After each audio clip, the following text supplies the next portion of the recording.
So this case is trippy. This case is trippy. You had Paula Zenas, right? Paula Zenas, this judge from out of Maryland, who gives an order saying that you got to return this guy Garcia. You got to return this Abregno Garcia. You went ahead and threw him in a damn jail, and there's no reason for you to throw him in jail. He's been in America for 13 years. He's got this immigration order that says you can't just throw him back into El Salvador. He's been getting goddamn motherfucking, pressed? What do you want to say? He's been getting pressed. He's been getting screwed over. They're putting pressure to get money, extorting. They've been extorting him and his family, the Barrio 18. So he's going to go back. The authorities aren't protecting him. And he's been here. He's been a construction worker, got a fucking wife, kids, the whole damn 9 yards, right? So he got deported illegally. He got deported out of America illegally. And I'm hearing that 75% of everybody on that flight, like, you have Pam Bondi. She comes back in and she's like, they're all going to stay there. Fuck you American people. You don't get due process, you sons of bitches. If we want to deport your dumb brown ass, we're going to deport your dumb brown ass. Pay attention. First of all, we're going to stay on topic from here on, but we are talking about the cartels. We're talking about foreign enemies, so I'll gladly answer that. The 261 on that first flight are 261 reasons why our country is safer. They are not coming back. They are staying in a prison in El Salvador. They are not from our country. They are not migrants. They are illegal aliens who are peddling drugs, guns, and illegal money in a very organized way throughout our country. And that's another reason why our country is safer today. Okay, so is she telling the truth? No, she's not telling the truth, because if any of that was true, then they would have presented the evidence. They would have presented the evidence at the court, right? And instead of presenting any evidence, all they're doing is going around kidnapping these guys. That's why they have, they're wearing blackface, right? They're wearing black hoodies. They're covering their faces up because they know that they're doing fucking crimes. So they got black fucking face, black hoodies, going around kidnapping people and then deporting them. Let's just say that what she said was correct. Oh, okay, you got evidence that they're peddling, drugs and guns and they're into organized crime. Okay, show us the pictures. Show us the videotape. Do you have a witness? Do you have any goddamn evidence whatsoever? Did you see them? Do you have personal knowledge of the damn thing? Do you have videotape of the damn thing? And if you don't have any fucking evidence, then what are you just going on? That it's just a brown guy? A brown guy was, in the fucking neighborhood and you want to kidnap him? He had an order 2019 from an immigration judge. So if what Pam Bondi is saying is true, all they have to do is just bring him to a court, show the evidence, and then they get deported. That's all it would take. Go there, this person is guilty. Here's the evidence. This is what they're doing. They committed a crime. They get deported. Obama was able to deport the criminals. Joe Biden was able to deport the criminals. Obama and Biden deported way more fucking criminal, foreign so-called aliens than Trump did in his first administration. They already got the perp walk, so out of the 261, if you got to return 10 of them, but these motherfuckers, they're sitting there, they went ahead and took one of the damn judges, or one of the lawyers, and they suspended him because the lawyer was like, we don't have any evidence. We have no evidence, and actually, I'm shocked. I'm appalled. I can't believe that the government is even pushing this case. And then they got, that damn lawyer got, suspended. He got, he had to step down. He got demoted. Why did he get demoted? Because you're supposed to defend the administration no matter what kind of criminal fucking shit that they do. Well, you know what? I think he did his best. He did his best, and he went up there, and they asked a tough question, and it fucking stumped him. And why did it stump him? Because he's an honest fucking guy. What evidence do you have? I'm supposed to make up something. The evidence, pictures. There's pictures and videotapes and 911 calls. I was there. I saw it myself. You saw it yourself? No, but they said I have to defend him no matter what. So this has been exciting because Paula Zenas, that, judge from Maryland, says you got to return this Garcia within 1 day. This was on Monday. So this was, 4 or 5 days ago. This guy's been in a fucking prison for 39 days. So 5 days ago, this Maryland judge says, no, you need to facilitate his return. And they're like, you can't facilitate the return. It's not like we're the king of fucking El Salvador. It's not possible. We can ship 261 migrants out of the country. We don't know how to bring one back in. We don't know how to fucking do it. That's against my right as Americans, sovereignty, executive executive exemption, sovereign immunity. I get the executive immunity. You're not allowed to tell me to bring back an innocent man that I shipped out. So what if I shipped an innocent man out? Who gives a damn? Blackstone's ratio, that's where you get the beyond a reasonable doubt. You got to prove your case beyond a reasonable doubt. The whole idea of that, you got to be at least 91% sure. That's not even 100% sure. You got to at least be 91% sure. Why? Because we would rather 10 guilty people to go free before we allow one innocent person to go to jail. We would rather 10 guilty people to go free before we throw an innocent person in jail. That's the whole idea of beyond a reasonable doubt. So, you could agree with that or disagree with that, but that's the American system. You got to prove your case beyond a reasonable doubt. And so, if there's a reasonable doubt, you just have to do beyond it, right? How do you get beyond a reasonable doubt? Well, you just kind of nudge it. I think a little bit of evidence, a witness, a testimony. They said something about social media post. Okay, well, did you take a screenshot? Take a screenshot of the fucking social media post, and then it says, if he says he is, Trinde Araguaga, or if he's MS-13, if he's Barrio 18, if he's some fucking gangster, he's like, hey, gangsta signs, guns, money, drugs, something like that. But if we're just supposed to take your damn word for it, no, we need more than just your damn word. We need more than just your damn word. Let's read this Supreme Court case. So this is Kristi Noem, Secretary, Department of Homeland Security. She's the one that killed that fucking puppy, right? She took her puppy to a hunting trip, and then it scared the prey. It scared the deer off or something, so she killed the fucking dog. This sick fuck. So this will be known as Noem v. Garcia. So the Noem v. Garcia 2025 decision is as such.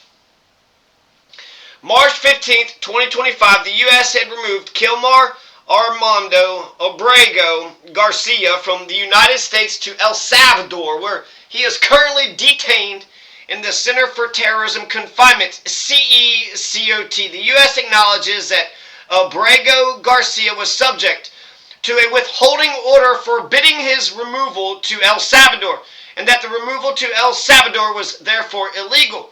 They admitted to it, which, why did they even have to admit it to? They acknowledge, okay, so that's good that they're acknowledging a little bit of the goddamn truth, right? But that one lawyer got demoted for admitting they had made an error. The U.S. represents that the removal to El Salvador was the result of an administrative error. Well, it was an administrative error. Yeah, we picked him because he was brown. It turns out he had this 2019 withholding order forbidding his removal. So, whoopsie daisy. Yeah, we kind of really fucked the federal courts over on this one. We don't believe in three branches of government. We're a fascist, totalitarian, autocratic dictatorship. We don't. The U.S. alleges, however, that Abrego Garcia has been found to be a member of the gang MS-13, a designated foreign terrorist organization, and that his return to the United States would pose a threat to the public. Abrego Garcia responds that he is not a member of MS-13. He's lived safely in the U.S. with his family for a decade, and he's never been charged with a crime. So, the Trump administration, you think the Trump administration would actually lie? Why would the Trump administration lie? This isn't the post-truth era. Who cares if he's lied 30,000 times in the first administration, Maybe he's telling the damn truth. Maybe there's some truth to the damn thing. But Abrego Garcia says he's not a part of MS-13. He's never been charged with any kind of crime whatsoever. So that means the government's going to have to put up or shut up. The government is going to have to put up or shut up. You got some fucking evidence. You have a witness. You got a picture. You say there's a social media post. 911 calls. Fucking photographs. Goddamn videotape. Does one of the fucking lawyers want to just come up and lie? Say that you saw something? Just come up there and fucking lie. Can you find a fucking witness to just fucking lie? Can you just find some lying fucking homeless person, pay him $100, and to say that they said that they heard the thing and did the thing or some shit? On Friday, April 4th, the U.S. District Court for Maryland entered an order directing the government to facilitate and effectuate the return of Abrego Garcia to the U.S. by no later than 11:59 on Monday, April 7th. But then that's when the Chief Justice, John Roberts, entered an administrative stay, say, hold on. And so the application is granted in part, denied in part. They went past the deadline, right? It's now Friday. So they're like, okay, just clarify what you meant about, effectuate. Something about the term, the scope of the term effectuate. Are you trying to break the sovereignty of the executive branch? Are you trying to tell the executive branch to break the sovereignty of El Salvador? Are you trying to tell the executive branch of the United States government to invade a foreign country? No, we're not saying any of that shit. Just like Elon Musk said, right? When you make a fucking mistake, to err is human, so just fix your fucking mistake. Fix your fucking mistake. That's all this fucking goddamn application is saying. It's granted in part, denied in part. The deadline in the challenge order is no longer effective. The rest of the district court's order remains in effect, but requires clarification on remand. The intended scope of the term effectuate in the district court's order, however, is unclear. It may exceed the district court's authority. The district court should clarify its directive. You've had Abrego Garcia has been detained for 26 days in El Salvador. Let's see here. The government cited no basis in law for Abrego Garcia's warrantless arrest, his removal to El Salvador, his confinement to a Salvadoran prison, nor could it. The government remains bound by an immigration judge's 219 order expressly prohibiting Abrego Garcia's removal to El Salvador. And he's a husband, a father without a criminal record. And then that's it. That's it. So Noem v. Garcia. Abrego Garcia. It'll probably just be his last name, right? Noem v. Abrego Garcia. You going to say the whole name? I think it'll just be Noem v. Garcia. So according to the Noem v. Garcia, I mean, goddamn, that Kristi Noem is in, she's made history. She's got a Supreme Court is written in her name, right? Noem v. Garcia. And what does Noem v. Garcia say? Well, it says that you can't just have warrantless arrest. You can't just fucking kidnap people. A warrantless arrest with no basis in law, no basis in facts, and just kidnap people and put them in fucking jail. You got to have some basic, basis in law, some basis in facts. And it'd be nice if you had a warrant. But if you don't have a warrant, you're going to have some facts or some laws to fucking back you up. Judge, I kidnapped the guy. What did he do? He was brown? Is that it? Yeah. Well, that's not good enough. I don't care. I'm the Trump administration. I get to do as the fuck as I please. So this is exciting. This is a good development. Now, all eyes on the Trump administration. The Supreme Court's made their order. Now let them enforce it. Are the Trump administration, are they going to start ignoring the court orders now? Are they going to ignore the court orders, or are they going to comply? All eyes on the Trump administration, and really they should just do what's right. This is a slam dunk for the Supreme Court, a slam dunk for the court system. So it's, wild to me that the damn rubber stamping fucking goddamn judicial branch is even, standing up to the executive branch, because it's risky. If they stand up for something that they believe to be right, but they don't know if he'll comply with it, and if he doesn't comply with it, now we got pandemonium. Now we got fucking chaos. Now nobody has to listen to the judicial branch. Because if the executive branch doesn't have to listen to the judicial branch, then none of us have to. So my guess is they'll, cop to their error, cop to their mistake, fix their fucking mistake. To err is human. Everybody makes mistakes. It's not a big deal. It's not like all 261 are going to be shipped back. And even if you made 10, 20 of them were fucking mistakes, fucking go get the guys. Go get the guys. You made the mistake, you bring them back, who gives a shit? Who gives a shit?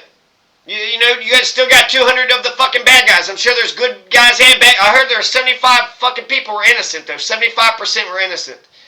Which, that's fucking remarkable. And then they got their perp walk, right? They're all dressed in white, and they're bending them over, and then all the fucking goddamn authorities had black fucking masks on. I mean, if you're proud of your arrest, why are you covering your face up?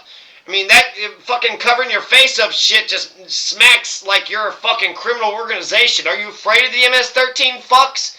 Or are you just afraid of the judges? You just don't want the American judges to see what you fucking did. Because if you're proud of these arrests, I remember U.S. Grant, he attacked fucking, Tennessee? He attacked some Fort Donelson in Kentucky and Tennessee. He didn't cover his fucking face. He wasn't ashamed of what he fucking did. He was proud of what he did because you had to fucking get the goddamn rebels back into the Union. We need to be good Americans. So you already got the perp walk. You already got the perp walk. You already got the fucking scenes. You already got the, all the so-called criminals dressed in white, and then they're being shipped down to that fucking prison. All right, you already got your picture. If you made a couple fucking mistakes, fix your fucking mistakes and move the fuck on. But if you're going to try to tell us that everything that you did was on the up and up and you made no mistakes, bullshit. We know it's bullshit. So it's up to the Trump administration to facilitate this. What would it take? Sending a fucking airplane down there and picking the guy up and bringing him fucking back? And then, put him on fucking, have a hearing. It's not even like saying put him on trial. Just have a hearing, present the evidence that you got. Do you have any fucking evidence? Did you personally witness anything? And if you didn't personally witness anything, then it's based on the damn evidence. You got videotape? You got videotape? Do you have a witness? I mean, having an eyewitness testimony is evidence too. Photographs, 911 call, fucking something? Do you have something besides you're a bunch of fucking kidnapping racist pieces of shit and you kidnapped the brown guy who was from Venezuela? Is there any other fucking evidence besides you being a bunch of racist, totalitarian, fascist pieces of shit?